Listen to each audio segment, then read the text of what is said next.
Pas 4 vjetëve në bankat shkollore, erdhi edhe ky moment. Maturantët i zënë vendet e tyre dhe po presin pyetjet e provimit të maturës shtetërore. Ky do të jetë testi i tyre i fundit para se të vazhdojnë arsimin në institucionet e arsimit të lartë. Sot maturantët dhanë provimin e parë ekstern, gjuhë am, ndërsa i dyti do të mbahet më 11 qershor. Këtë vit nxënësit e shkollave Maria Kiris-Klodovska dhe Dimitar Vllahov po japin provimin e maturës shtetërore në ambientet e Fakultetit të Bujqësisë në Ukim. E njëjta gjë vlen edhe për shkolla tjera të cilat nuk kanë hapësira të mjaftueshme.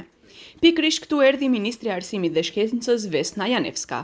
Para fillimit të provimit, ajo uroi maturantëve suksese dhe deklaroi para kamerave se shpreson që këtë vit të ketë më pak mashtrime. Ova година очекувам се да помине во ред и мир со многу помалку несакани действија, односно препишувања што се случуваа во минатото.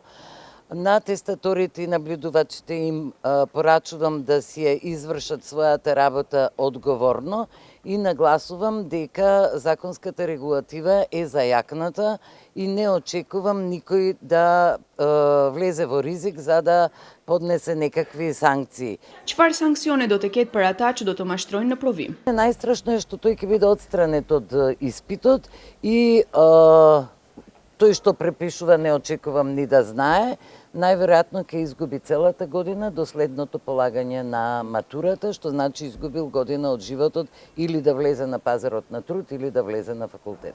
Rezultatet do të shpallen jo më vonë se 1 muaj pas provimit të dytë ekstern, pra rreth datës 10 korrik. Rreth 15.000 maturantë nënshtrohen provimit të maturës shtetërore dhe procesi monitorohet nga rreth 2.000 testues. Сите наставници кои што се во улога на тестатори максимално одговорно да си ја сватат својата задача денес, бидејќи нивната улога е клучна во оваа наша работа, затоа што не сме само ние, тука сме сите, целиот образовен систем вклучен, тргнувајќи од Државниот испитен центар, Министерството за образование, Бирото за развој на образование и останатите образовни институции. Matura shtetërore në sistemin ton të arsimit u vendos në vitin 2017, në sesionin e provimeve në qershor dhe gusht. Hera e vetme kur nuk u organizua ishte fundi i vitit shkollor 2019-2020 për shkak të pandemisë Covid.